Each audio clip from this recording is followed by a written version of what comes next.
Bienvenidos a La Otra Aventura, un espacio dedicado al mundo de los libros. Resulta más que pertinente volver hoy en día al tema de la conquista de México.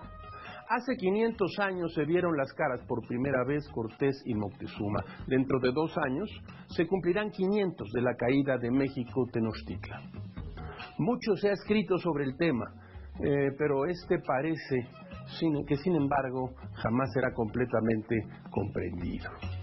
Ya lo decía William H. Prescott en su libro La historia de la conquista de México. El imperio de los indios fue en cierta medida conquistado por los indios. Esta es una clave muy importante de esta historia. Y es que se sabe que antes de que llegaran los españoles, el imperio azteca arrasaba con otras culturas y los tenía a su merced sometidos.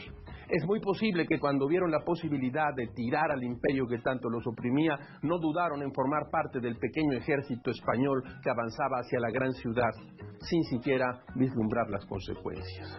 Hoy entonces hablaremos de letras de la conquista, de Moctezuma, de Cortés, de vidas de novela y de la novela de la vida. Quédese aquí con nosotros. Como toda la semana les recuerdo que fue Adolfo Bioy Casares quien escribió que leer era la otra aventura y que la primera era probablemente la vida misma. Estamos pues en la otra aventura.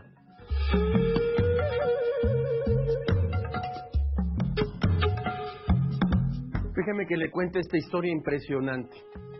Cuenta Jonathan Kandel, autor de este libro que tengo aquí entre las manos, La Capital, la historia de la Ciudad de México, una vieja edición de Javier Vergara. Yo no sé si hay una nueva edición de este libro, debe haberla. Cuenta entonces Kandel esta perturbadora historia en su indispensable historia de la Ciudad de México, decía yo. Alrededor del año 1300, escuche usted bien por favor, la tribu de Culhuacán, que vivía en la periferia sureña de los lagos y surgió como principal rival de los tepanecas, envió una expedición a Chapultepec para someter a los odiados mercenarios aztecas. Muchos de ellos masacrados y los sobrevivientes derrotados fueron llevados a Culhuacán como esclavos, a los aztecas. Al principio, los señores de Culhuacán parecían decididos a humillar a los aztecas. Los regalaron a tareas serviles, los convirtieron en criados, mensajeros, labradores de las chinampas, los obligaron a vivir en terrenos inhóspitos, sembrados de rocas volcánicas e infestados de serpientes.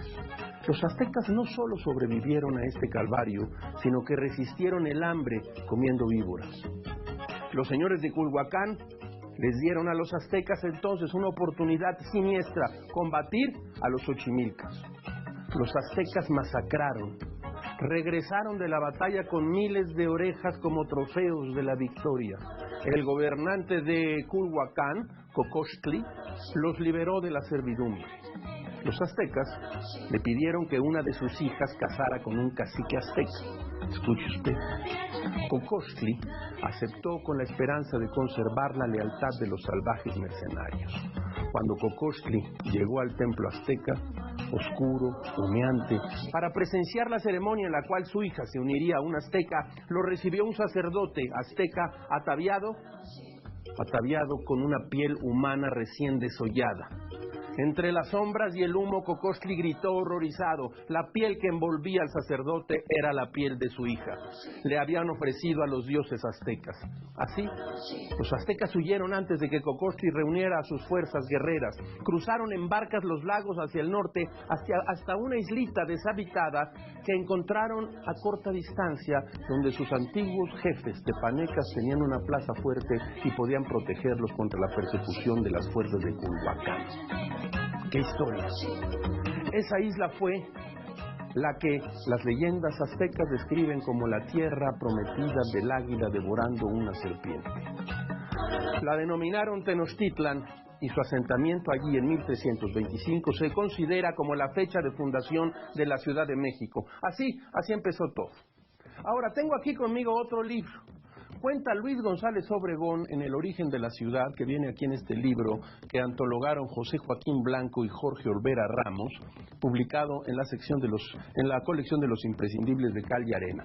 Bajo su ruina sepultada Tenochtitlán, arrasados uno a uno sus teocales y edificios, abandonada después de glorioso sitio a causa del insoportable hedor que despedían los 1000 cadáveres, encendidas las grandes luminarias para purificar la pestilencia silente atmósfera, hubo que dejar de transcurrir cerca de 5 meses para reconstruirla y levantar de en medio de tanta desolación a la capital que había de ser Nueva España.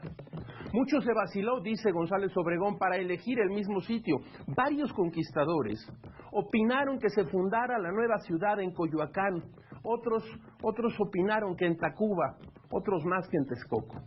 Se alegaron diversas razones, pero prevaleció la opinión de Cortés, quien dijo que pues en esta ciudad, en tiempos de los indios, había sido señora de las otras provincias, a ella comarcanas, que también era razón que los fuese en tiempos de cristianos, y que ansí mismo decía que pues Dios nuestro Señor en esta ciudad había sido ofendido con sacrificios e otras idolatrías, que aquí fuese servido con que su santo nombre fuese honrado e ensalzado más que en otra parte de la tierra.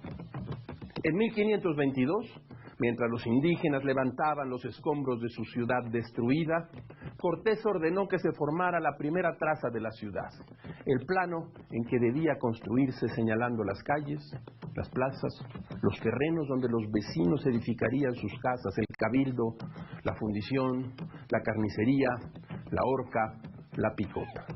Así empezó todo.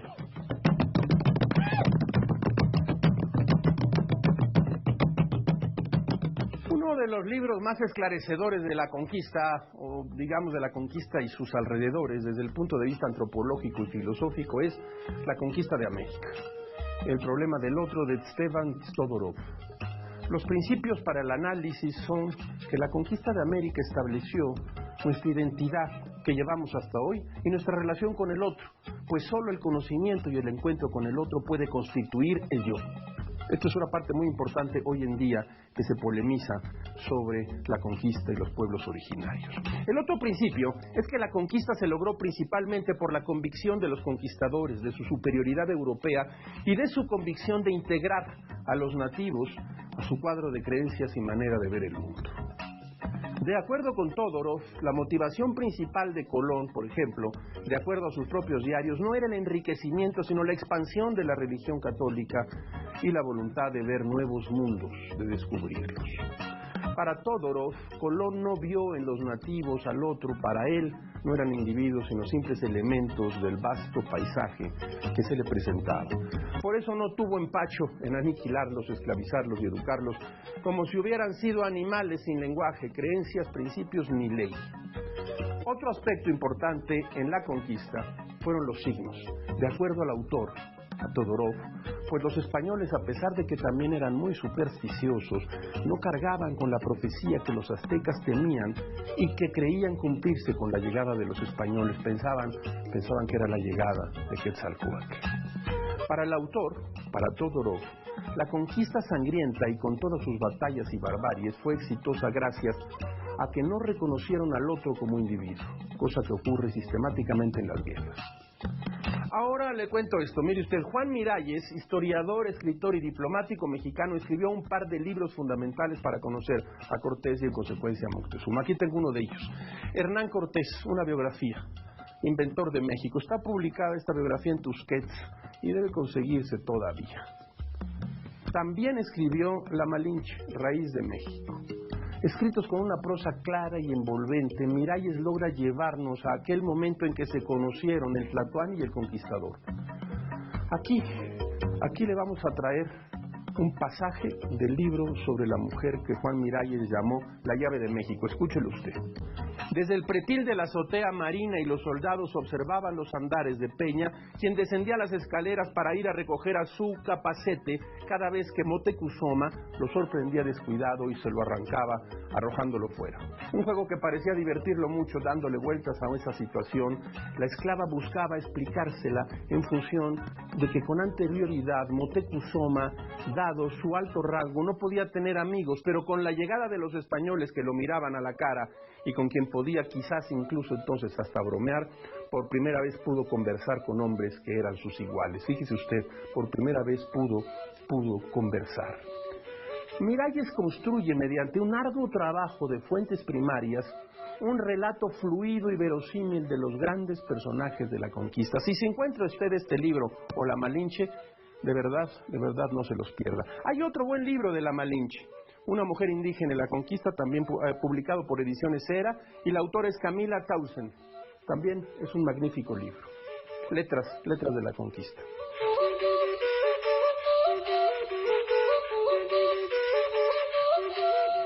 Historias de escritores y escritoras. 9 años antes de la expedición de Hernán Cortés, el capitán Juan de Valdivia dirigió una misión que naufragó por las islas del Mar Caribe. Usted tiene que imaginar estas historias de novela, estas historias como de novela de aventuras. En aquel navío viajaba el clérigo Jerónimo de Aguilar, quien en medio del extravío fue apresado por los mayas. Los años que pasó Aguilar en lo que ahora conocemos como la península de Yucatán le permitieron aprender a hablar maya. Liberado por Cortés, cuando Cortés llegó a Cozumel, que fue la primera ruta que hizo el conquistador, Aguilar se convirtió en uno de sus traductores. Junto con la Malinche, que sabía hablar náhuatl y maya, Jerónimo de Aguilar, que sabía maya y español, sirvió a Cortés para hacer posible la comunicación con el imperio a vencer durante el proceso de conquista. Carlos Fuentes fabuló en uno de los fragmentos de su libro El Naranjo algunas de las posibles reflexiones de Jerónimo de Aguilar y su trabajo como traductor de Hernán Cortés. El texto de Fuentes imagina una posible intervención de la voluntad y el deseo de Aguilar en las palabras que Moctezuma y su sobrino Cuauhtémoc recibían de parte de Cortés, es decir, que inventaba. Traduje, traicioné, inventé, menciona Aguilar, inventado por Fuentes.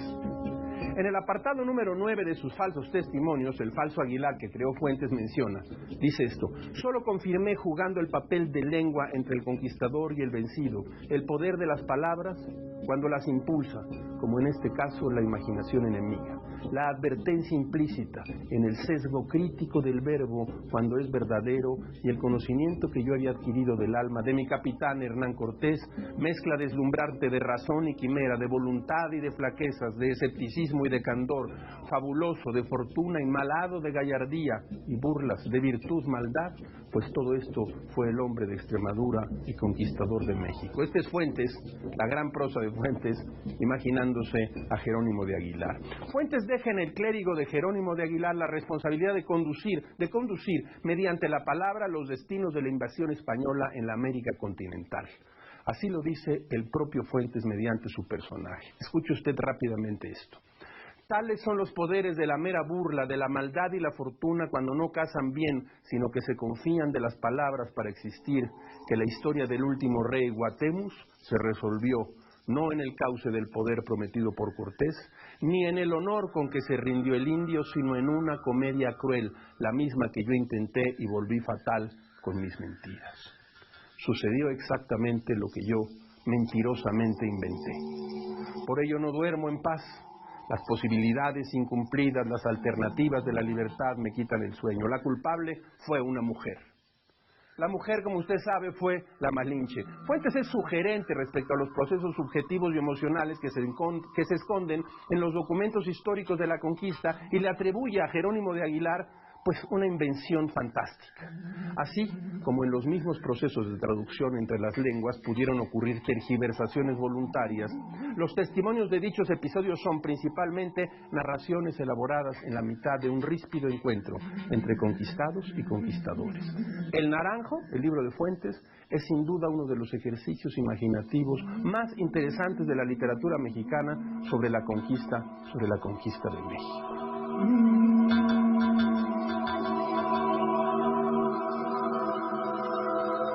Grandes principios inolvidables. José Luis Martínez escribió una gran biografía de Hernán Cortés. Aquí la tengo, mire.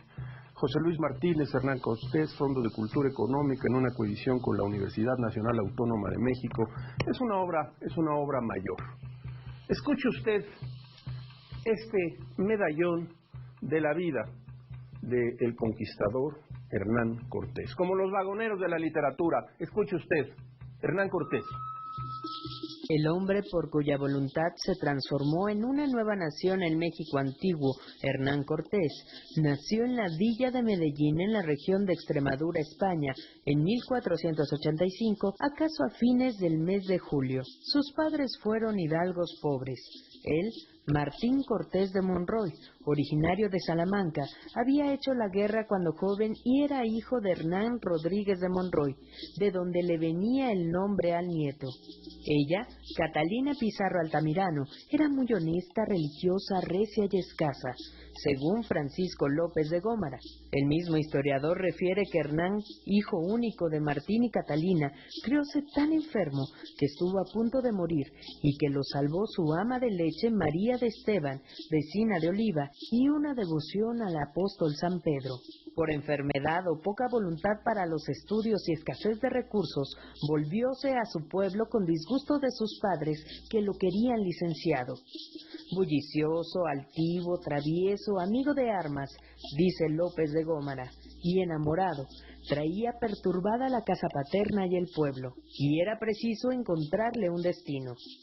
Como hidalgo pobre, escogió el mar y las armas. Entre la posibilidad de ir a Nápoles con Gonzalo Fernández de Córdoba, el gran capitán, o a las Indias con Nicolás de Obando, designado gobernador de la isla española y que era su pariente, eligió esta última por el mucho oro que de allá se traía.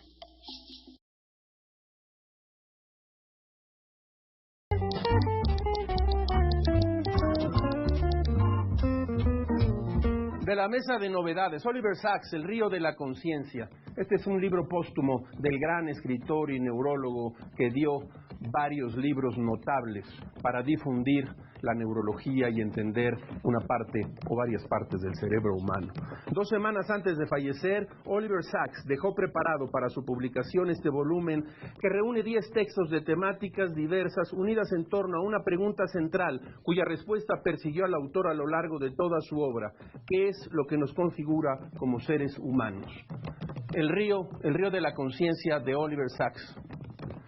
Mire lo que acaba de llegar de Editorial Cal y Arena, Guillermo Fandelli, así se llama este libro. Autobiografía, autoficción. Hace muchos libros que Fandelli se ha convertido en uno de los escritores más serios y más importantes de la narrativa mexicana.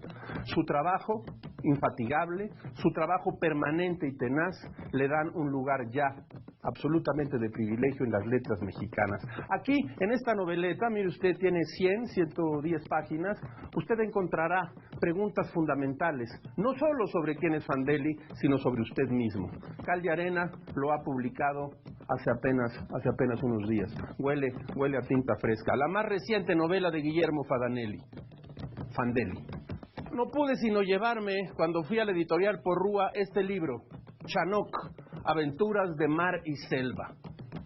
Quizás usted comparta conmigo esta historia. Yo empecé leyendo cómics. Leía Memín Pinguín, leía Chanoc, leía Superman, leía Archie. Chanoc, acompañado del inseparable Secub Baloyan. Este libro es una novela gráfica, por decirlo así. Según nos explica Bev en el prólogo de este libro, trae las portadas de lo que llamamos entonces cuentos. A mí lo que me compraban eran cuentos más que cómics. Y trae al final una muy buena nota biográfica de quién es el autor de esta historia que dio origen a películas y a un mito de la novela ilustrada. Ángel Mora Suárez. Chanoc, publicado por Editorial Porrúa. De la mesa de novedades. El año pasado, Océano publicó la novela Moctezuma, de José Luis Trueba, a través de la ficción, pero bien documentado, pues como Trueba afirma, la novela histórica tiene derecho a imaginar, pero no tiene derecho a engañar. El autor retrata la vida de este personaje que ha sido interpretado erróneamente la mayor parte de las veces. De acuerdo a Trueba, Moctezuma no era un cobarde. Había logrado eliminar a todos sus enemigos, pero tenía una gran responsabilidad y estaba terriblemente solo. No podía confiar en nadie. Luego de 10 años de investigación, Moctezuma no aparece en esta novela como el traidor, sino como el tlatoani que logra consolidar el imperio azteca, el político eficiente y uno de los principales sacerdotes de su época. Moctezuma es sin duda un personaje al que se regresa siempre, quizá por un intento de entendernos a nosotros mismos. Hace un par de años apareció el libro Cara o Cruz, Hernán Cortés, de Úrsula Camba y Alejandro Rosas, editado por Taurus. El objetivo del libro es proporcionar una imagen menos estereotipada de Hernán Cortés, que no es el monstruo de la conquista y tampoco el salvador de América. Aunque hay mucha información sobre la conquista, libros, artículos especializados, películas, es uno de los temas que más mitos genera y que con facilidad circulan y se mantienen. De manera clara y con datos precisos, los autores trazan el perfil de ese personaje con sus claroscuros, así como el contexto de su época. Un libro breve que ayuda a clarificar la visión de este controvertido personaje que murió endeudado, amargado y sin amigos, luego de haber llevado a cabo una de las conquistas más crueles e importantes de la humanidad.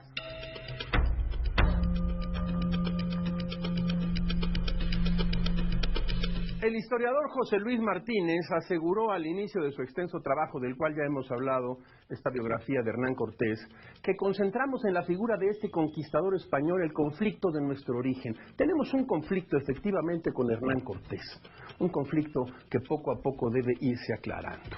Martínez nos dice que Cortés, como actor principal del drama de nuestros orígenes, en su personalidad y sus acciones se pueden rastrear los principios de muchos rasgos de nuestra vida política, social y cultural, así como algunos de nuestros vicios y virtudes. Esta es una intuición francamente notable de José Luis Martínez. Por lo menos lo puso en este libro.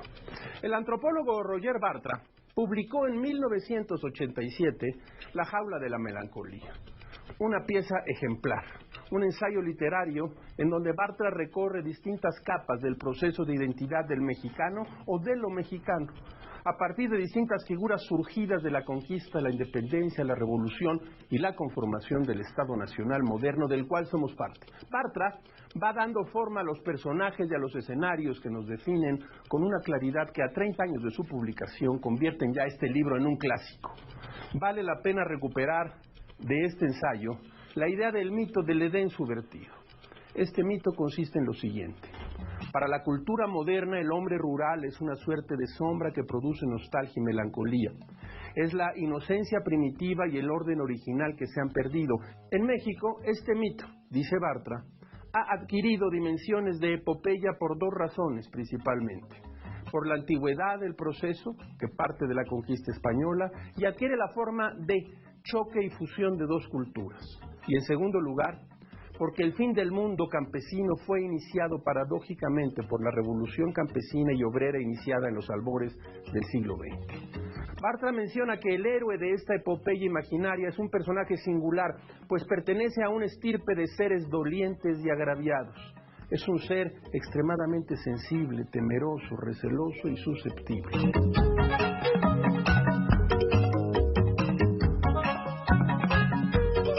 Tengo aquí un muy serio paquete de ensayos sobre letras de la conquista. Se trata de algunos de los libros de uno de nuestros más serios escritores y uno de nuestros críticos mayores, José Joaquín Blanco. La literatura en la Nueva España, Conquista y Nuevo Mundo, Esplendores y miserias de los criollos, la literatura en la Nueva España. En estos libros puede usted encontrar toda la literatura de la conquista y de antes de la conquista, que viene a dar precisamente a este otro libro, El lector novohispano, publicado también, antologado por José Joaquín Blanco.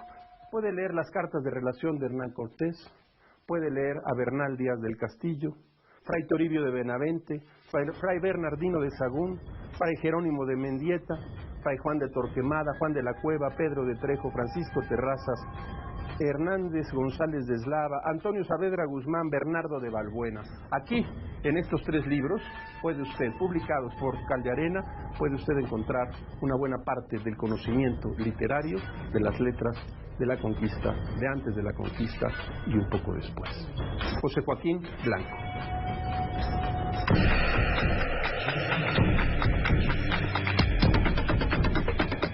Si se trata de conocimiento acerca de la conquista de México, este libro es fundamental. Hugh Thomas, La conquista de México, publicado por Planeta. El relato que hace Hugh Thomas del derrumbamiento del gran imperio mexicano de Moctezuma como resultado de la ofensiva de los conquistadores de Cortés se ha convertido ya en el libro de referencia para el que quiera conocer este periodo. Este voluminoso texto puede leerse de muchas formas. Puede leerse como lo que es un gran libro de historia, de rigor extraordinario e imaginación desaforada, y también muchas veces como una novela. No deje usted de leerlo o de tenerlo a la mano si lo encuentra en estos días en los que estaremos hablando de la conquista de México.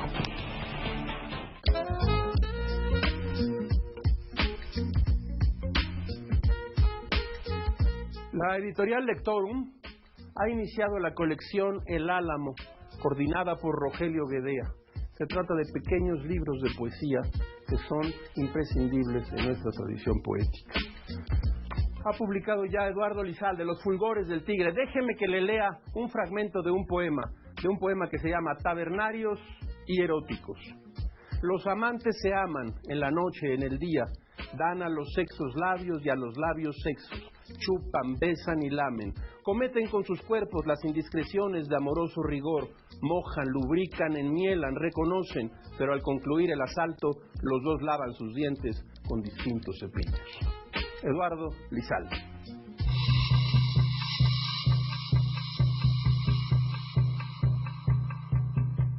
Como todas las semanas, usted encontrará aquí una ventana, un escenario por el que pasan como ráfagas la felicidad y la dicha de las frases célebres. Escuche usted esta máxima. La pasión de dominar es la más terrible de todas las enfermedades del espíritu humano. Voltaire. Hemos llegado al final de esta emisión y de esta aventura. Soy Rafael Pérez Gay y los espero la próxima semana. Abres una puerta y detrás de ella aparece un mundo. Eso es un libro.